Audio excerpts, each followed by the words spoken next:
Hello and welcome to another episode of Chasing 48. I'm Zach Harley. Appreciate you joining me on this Ghost Runner Media production. Today is June 8th. Happy June 8th. Whatever that is supposed to mean here. Appreciate you joining me on episode 11 already. We're already in the second week of June, and the Indians on this second week of June sit in second place in the AL Central with a record of 31-26, 4 games back of the red-hot Chicago White Sox. Lot to talk about. A very, very busy week for the Indians, and it didn't even all have to do with what happened on the field. No, a lot of it happened off the field, or in some cases on the field in someone's glove. So we got a lot to get to. Jake Bauer's going down. Yes, got my hate to see it, love to see it, of course. A little shakeup in the AL Central Roundup. Gonna get to the Indians' name change, of course. But first, wanted to start with what happened this weekend on the field, and actually what I wanted to start with, okay? So I prep all this stuff earlier, right before I hit record, and I prep all the stats and all that stuff. I log on to Indians.com, okay? And I see them pushing people to vote for the AllStar game, vote for the Indians, vote for the Indians, you know, vote for your favorite players, and they have the hashtag, whatever it is.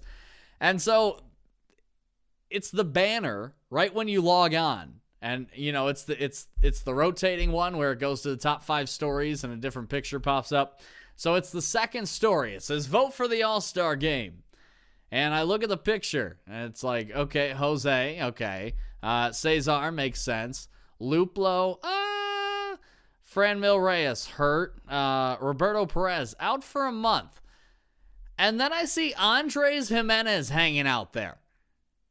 What are you doing pushing people to vote for Andres Jimenez? That should be illegal. I don't know what necessarily is wrong with it, other than he shouldn't get any votes outside of like his family and friends.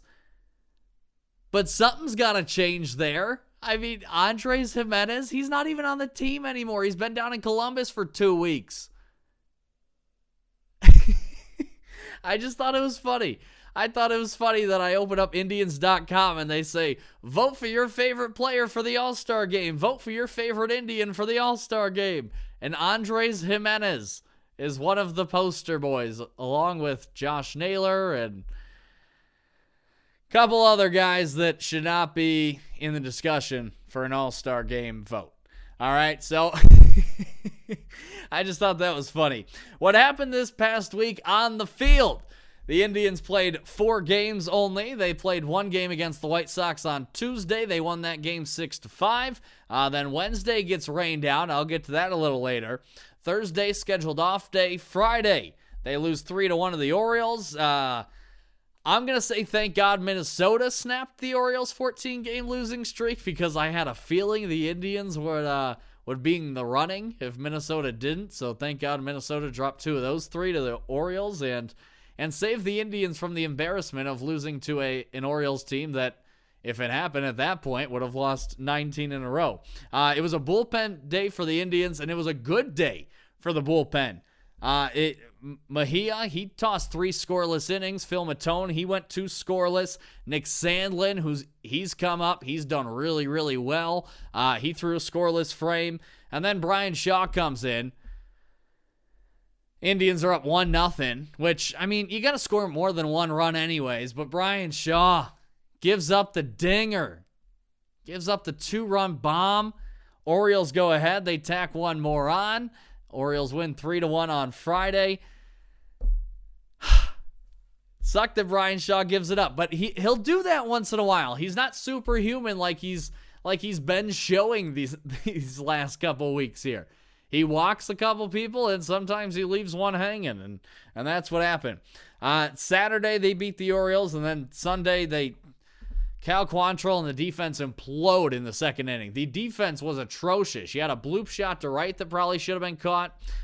You had a couple more things, that a roller in front of the plate there, and they couldn't get an out, and then it just imploded. All of a sudden, the Orioles score 18 runs in the game. Like, what the hell? It's the Orioles. They just lost 14 in a row. And now they're scoring 18 runs against the Indians? No. Come on, man. That sucks. That sucks. What didn't suck, though, what was fun to watch, the Indians dropped 2 of 3. That's not that fun against the Orioles. But what was fun? What was impressive? Cedric Mullins was impressive. He was really impressive. He had 9 straight at-bats with a hit. He had 9 straight hits. Every time he stepped to the plate, he was getting a knock. On Friday, he went, 1 for 4? 1 for 3, 1 for 4. He got a hit in his last at-bat. And then on Saturday, he goes 5 for 5. And then on Sunday, he goes 3 for 4 in his last at-bat was where he got the out. So he got 9 straight hits. That's crazy. I thought that was fun. But okay, so that's what they did on the field, because yesterday, Monday, was a scheduled off day. They have a lot of them. Thursday's a scheduled off day too.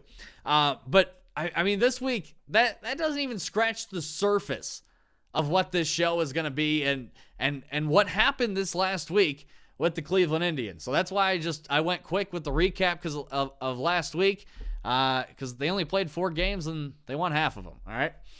But Wednesday was a hell of a day, and they didn't even play a game of baseball. Right? They didn't even play a game of baseball. So what happened on Wednesday? We will start with the Indians' name change announcement. So they come out with this announcement. They say it's the team name update. They do up the website team name branding process. They say listen and learn, announce, research, ideate, create, revise, finalize, unveil. That's their plan. Right now, they're in step 1 on listen and learn, I guess. Okay? So they announce this thing, and they say we're doing our research, and we're asking everybody what they think. We're asking local influencers, and we're polling fans, and we're, I don't know, having brainstorming sessions, which, that's what you're supposed to be doing. They say they have 1,200 possible name options for changing the Cleveland Indians into the Cleveland something else. If you have 1,200 options, how can you even be close to coming up with an answer?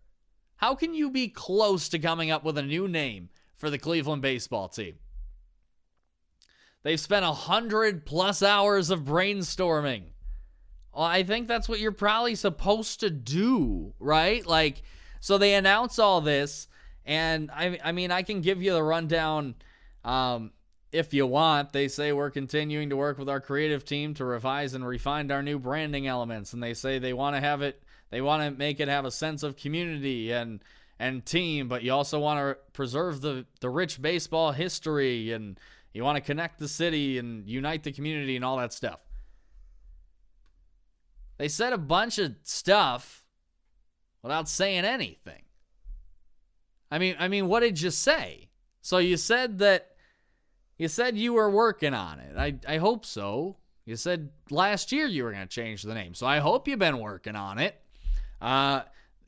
You said you were brainstorming. I would assume so. I would assume that's part of the process. I hope you're not just writing it on a little magnet, throwing it on the fridge and be like, hey, Paul, what do you think of that one? That one's good, Jimmy. Write it up. That's the new name. Not going to ask anyone's opinion. I'm just going to stick it on the board and say that one. No, I hope you're talking to people about it. I hope you're asking fans and people in the community and business owners and leaders and all that stuff to get a sense of what Cleveland is, even though you should have a sense of what Cleveland is since you've been here for 20 years. But anyways, they want to keep it related to Cleveland. Duh. That's been everything in Cleveland in the last 9 years since the revitalization project.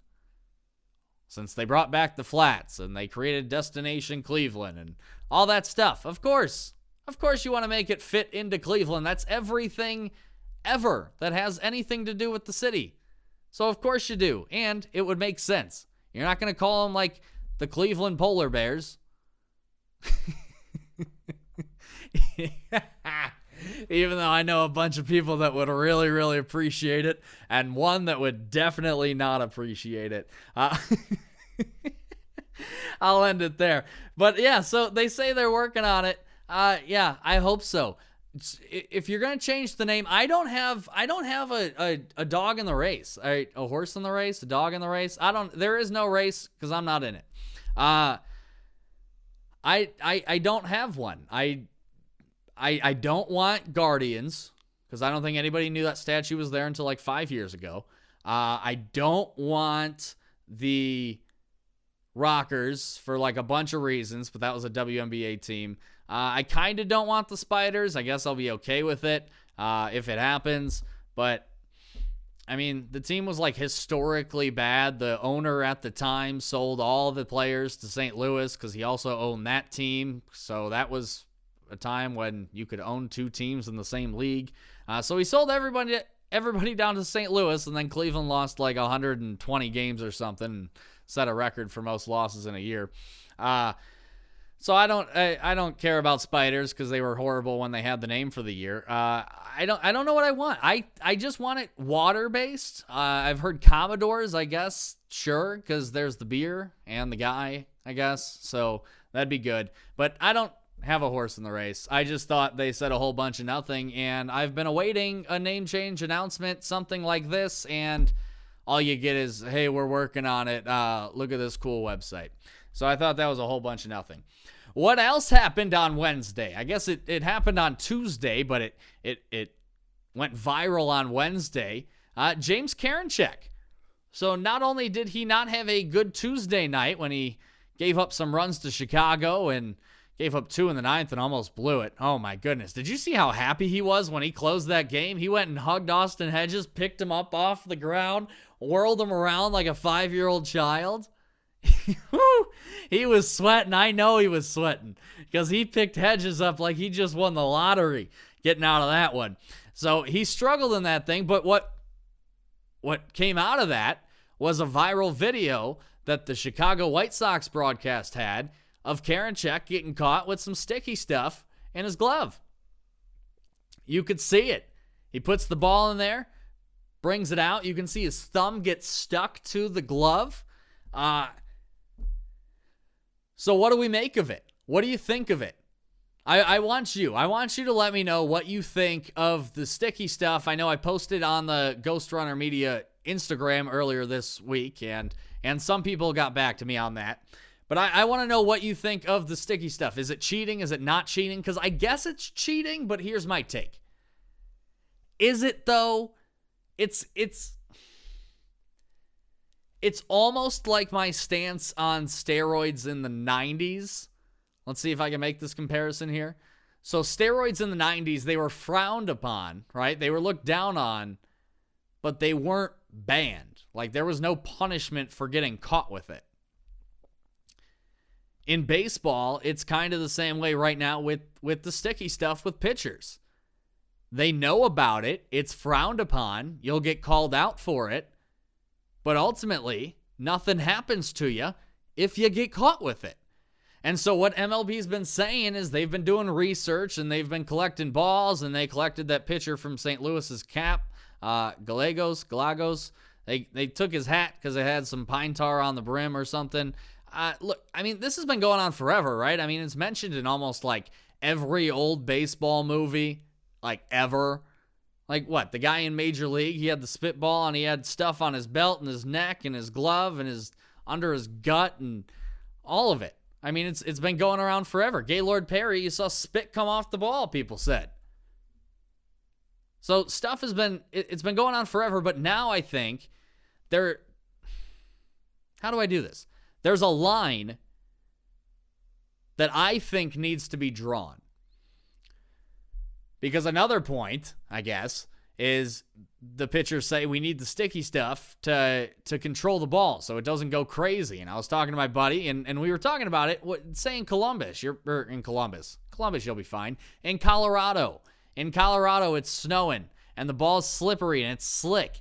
You don't want it to slip out of your fingers. It's the same that batters use pine tar so that bat doesn't go flying every time you swing it. So that needs to be okay to use something like that to keep the ball from hitting a guy in the head because you're throwing 100 miles an hour, and that's dangerous when you don't know where the ball's going to go. But you can't be, there's people, I guess it's rosin and sunscreen. You mix that together and you get a really sticky substance. I guess people in the offseason are mixing together cement, trying to find out what cement they can do, and then they take it to the ball, and then they get their cameras and they see the rotation and they super duper slow-mo it down to like 1 million frames per second, and they see the spin rate and they dissect it and all that stuff. There needs to be a stop on that. So to answer, I guess, the first question, is it cheating? Yes, but nobody cares, and it shouldn't care this year, but next year I think something needs to start. And I guess they said they're going to start penalizing people now, but I think that's Bush League. You can't start penalizing somebody halfway through the year. It's like in any card game, any game you play at someone's house. It's like house rules. It's like, no, we started the season. You got to wait. You got to wait till the end of the year. Fantasy football, perfect example. You play fantasy football, a guy wants a rule change halfway through the year. He's sick of his defense, or he's sick of his kicker losing him points, and he says we shouldn't play with a kicker. And it's like, well, Fred, you got to wait until the offseason to vote on it. It's the same thing. You can't penalize people this year. You got to wait until next year. So that's what I think they should do. They should get a grasp on it, just like batters have with pine tar. Give the pitcher something. And if you catch them with something that's not that substance that is approved by baseball to use, then you're automatically kicked out of the game, suspended. But you can't do that this year. I think you got to go next year. So Karinchak getting it. I mean, the bigger story out of that was not the pine tar. It was him getting hit around on Tuesday night. I mean, just sweating bullets. You go into the ninth with a 3-run lead. All of a sudden, it's 6-5, and they got a shot to win it. Yeah, bases loaded. Karinchak gets out of it. Thank God. But, I mean, he was getting, and I looked at his Baseball Savant page. All his fastballs are high. All his curveballs are low. Curveballs make sense. Fastballs, you don't know where guys are throwing. But he's throwing high fastballs, letter high, every single time. In that game, he was throwing knee-high or lower fastballs, and they were teeing off normally on first pitch. And then Tim Anderson walks up, and Karinchak says, I'm going to start you with a curveball down that's going to finish by your ankles, and Anderson rips it. First pitch. And Karinchak's been kind of struggling lately. So now that there's enough tape on Karinchak, is that worrisome? And what does he have to do to fix that? So that's going to be interesting. That's going to be interesting to see going forward. What can Karinchak fix about what he's doing to change his results, because he's giving up runs and hard hits right now. And I mean, and the White Sox jumping on you first pitch after first pitch after first pitch. There's a sequence in there somewhere, or you're tipping your pitches. Either way, you got to figure it out, because he's been getting hit around lately, and his stuff is way too good to be getting hit around. All right. Whose stuff is not good? This happened on Friday now, and Cleveland let out a collective woohoo. Jake Bauer got DFA'd. That means he is cut, released, whatever you want to say. He no longer dons a Cleveland Indians uniform. Bobby Bradley called up to the big leagues, and he now dons a Cleveland Indians uniform one more time. Hopefully, he never has to wear a Columbus Clippers uniform ever again, and I'm sure he hopes the same. But what Bobby Bradley did, first of all, he has to be on a mission. He looks like a guy with something to prove. And since he's been called up, he played in 2 games, 4 for 5. He hit a 3-run shot on Sunday, and that shellacking, I know it was in a blowout, but a guy still faced a major league pitcher and hit a home run off of him. So I think that's pretty good. I think it opens up the discussion on calling ownership out on their bullshit from the offseason when they said that they wanted to win immediately. When they said priority number 1 was to win, Bobby Bradley is showing you right now on June 8th of 2021 why that is complete and utter bullshit. Because Jake Bauer at no point in 2019, in 2020, or 2021 was better than Bobby Bradley. Bobby Bradley had a better spring, a way better spring. Jake Bauer didn't play Major League Baseball in the year 2020, and you gave him the starting spot because of options. because Jake Bauer's had no more options, and God forbid you got to cut a career 210 hitter. It's BS that they say they want to win. If you want to win right now, you don't care about options left. You don't care about DFAing guys. Yes, there is something to be said about being smart, but there's also something to be said about why you're debating on cutting the guy in the first place.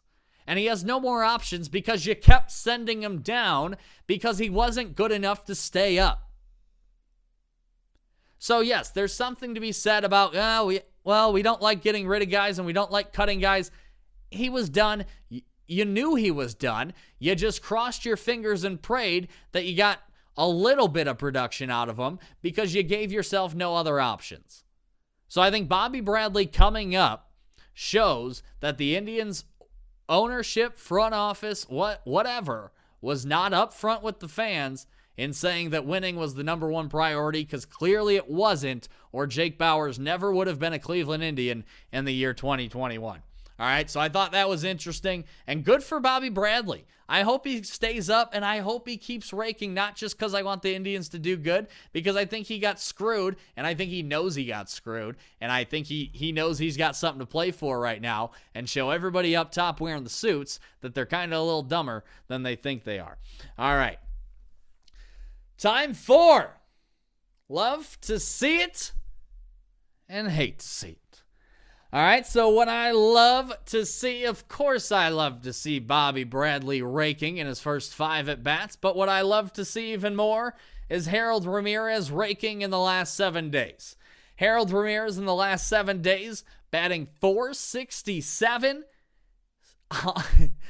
OPS of 1329. That's absurd. In his last 14 days, hitting a clean 300, OPS at 866. He's got 7 RBI in the last 12 games. It seems like he comes up with a big hit every other time you need it. And you know what? Here's a question. Where the hell would we be without Harold Ramirez right now? Where would that Indians offense, the lineup, the outfield, where would it all be without Harold Ramirez? Answer that question. Where would you be? You wouldn't be anywhere. You wouldn't be in second place in the AL Central 4 games back. You'd be probably closer to where Detroit and Minnesota are. That might be a stretch. You'd probably be closer to where the Royals are, floating around 500. Harold Ramirez, his WAR is around like 1, so they're saying he's worth a win. I'm saying he's worth more than a win. Because this offense, that lineup would just be brutal. Brutal. Harold Ramirez has been raking. Love to see it.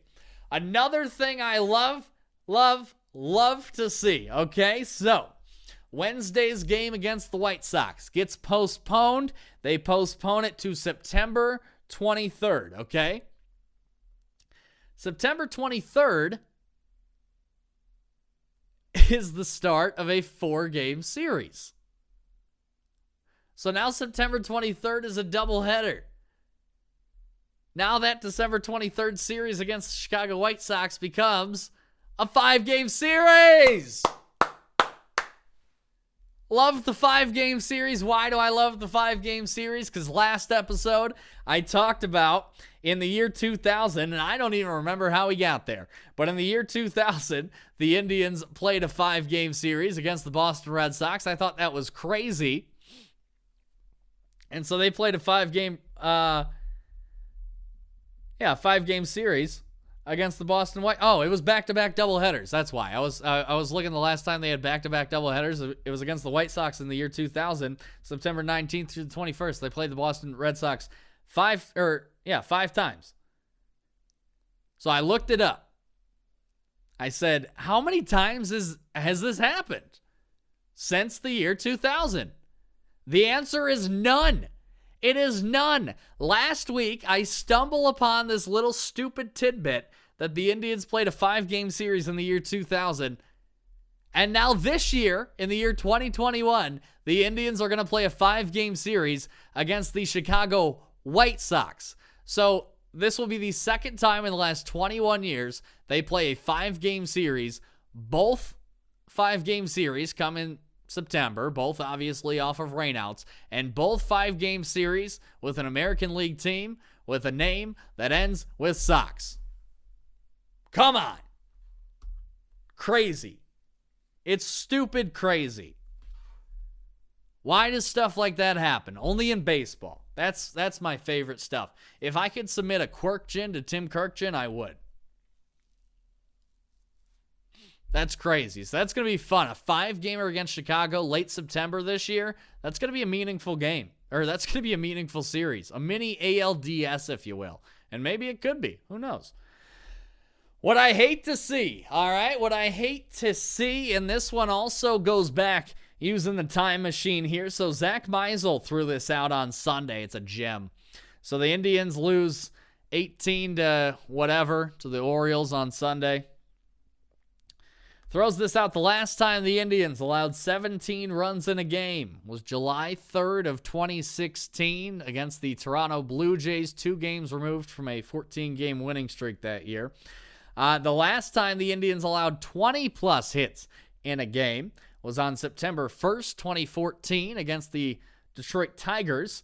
And the last time the Indians allowed 17 runs and 20 hits in a game, April 19th, 2006, against none other than the Baltimore Orioles. So I went and looked at that game, and oh my God. First of all, what a wild game. I was looking at this game. It is a crazy game. Orioles won that game 18-9. The Orioles, they win at 18-9, 21 hits to the Indians 14. There's a total of 5 errors between the two teams. Okay, so the Indians are leading 4-3 after the 3rd inning, and then they go up 7-3 in the 5th, and then Baltimore drops a 7 spot in the bottom of the 5th to go up 10-7, and then the Indians tack one on 10-8. Here comes Baltimore now, and it's 13-8, and then the Orioles drop 5 more on them in the bottom of the 8th.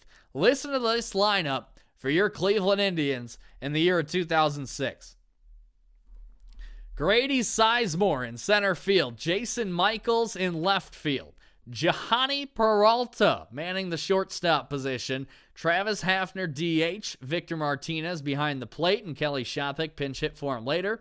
Ben Broussard, the man of many grand slams. He played first base. Ronnie Belliard, who played like a shift second baseman before the shift was around. He was at second base. Todd Hollinsworth. If you know who that is, I owe you some money. He played right field. And Aaron Boone, Indian great. He played third base. Jake Westbrook was the pitcher. For Baltimore, Brian Roberts played second, if you remember him. Melvin Moore at third. Miguel Tejada short. Jay Gibbons in right. Nick Markakis, familiar name. He pinch run in that game.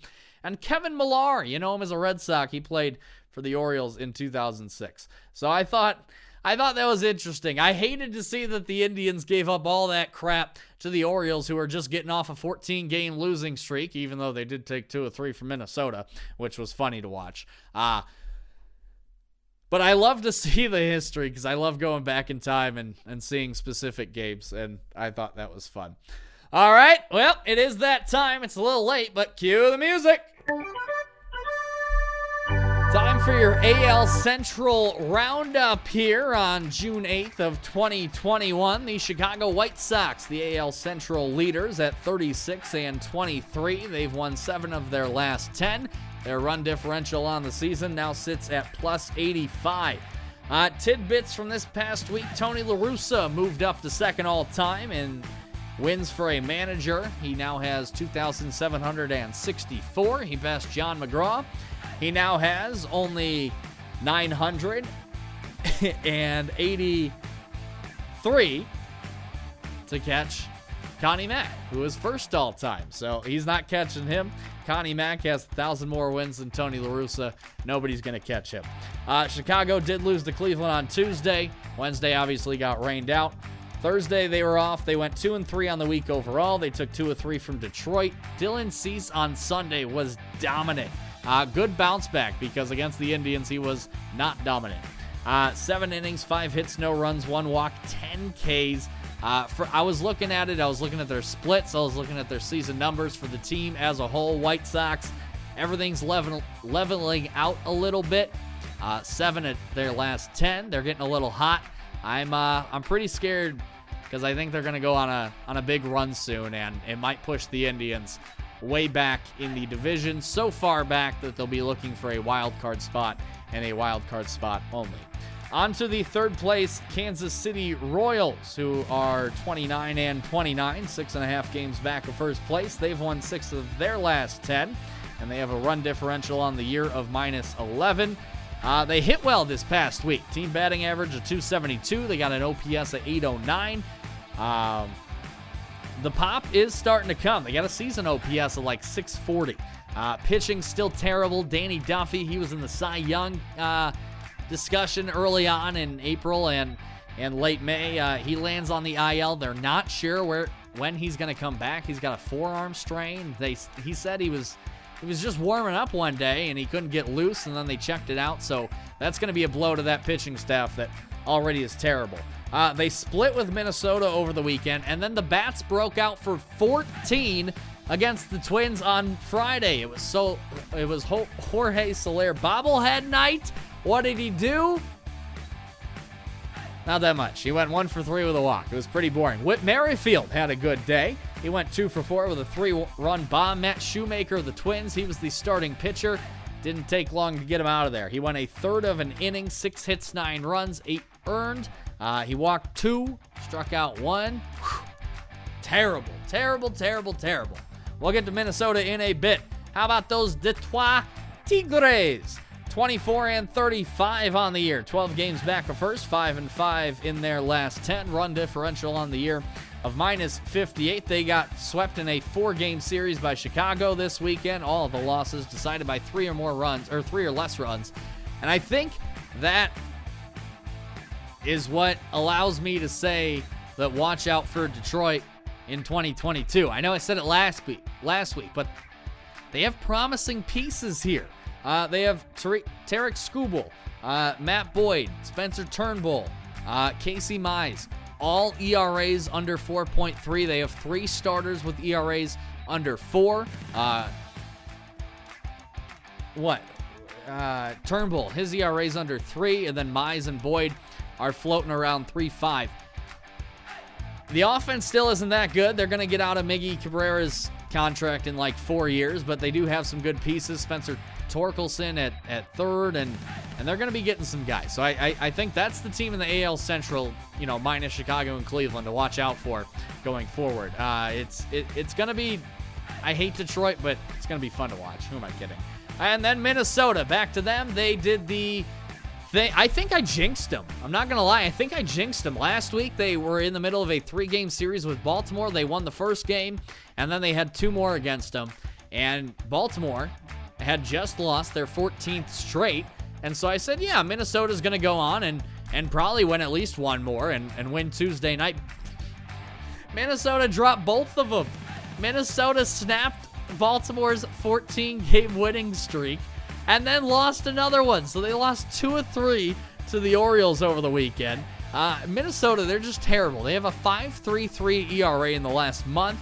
Shoemaker's not the only terrible pitcher they have. J.A. Happ going back to where I always thought he would be. 5.61 ERA. He's got a 1.32 whip. Awful. Kenta Maeda. He's on the IL right now, but through his 9 starts, he had a 5.27 ERA. Randy Dobnak, he's filling in for Kenta Maeda. How can you do worse than a 5.27 ERA? Well, how about throw a 6+ ERA in 3 starts now? So what I say for the Twins, they suck. Blow it up. Kenta Maeda, gone. Buxton, gone. I mean, you can get a lot for Buxton right now. He's hot. He's playing really, really, really. I mean, he's the only bright spot on the team. So get as much as you can for him and start the rebuild. Josh Donaldson, gone. Cruz, gone. I'd get rid of Barrios. That can get you some prospects. Gone. Kepler, gone. I'm serious. I'd blow the damn thing up. You got a lot of players, and you have a lot of losses. I'd blow up the Twins, and I'm going to laugh when they do it because it's going to happen. So that was your AL Central Roundup on June 8th of 2021. Coming up real quick for the Indians. Got a quick 2-gamer against St. Louis starting tonight. It's going to be fun. Shane Bieber on the mound. Arenado They got Paul Goldschmidt. Those are going to be must-watch TV at-bats, I'm telling you. Bieber Arenado is going to be a thing of beauty. Bieber Goldschmidt going to be a thing of beauty as well. So they got the 2-gamer against St. Louis. And then, we get to see Yadier Molina play baseball for 2 days. It's always nice to see him do his job better than anybody else does.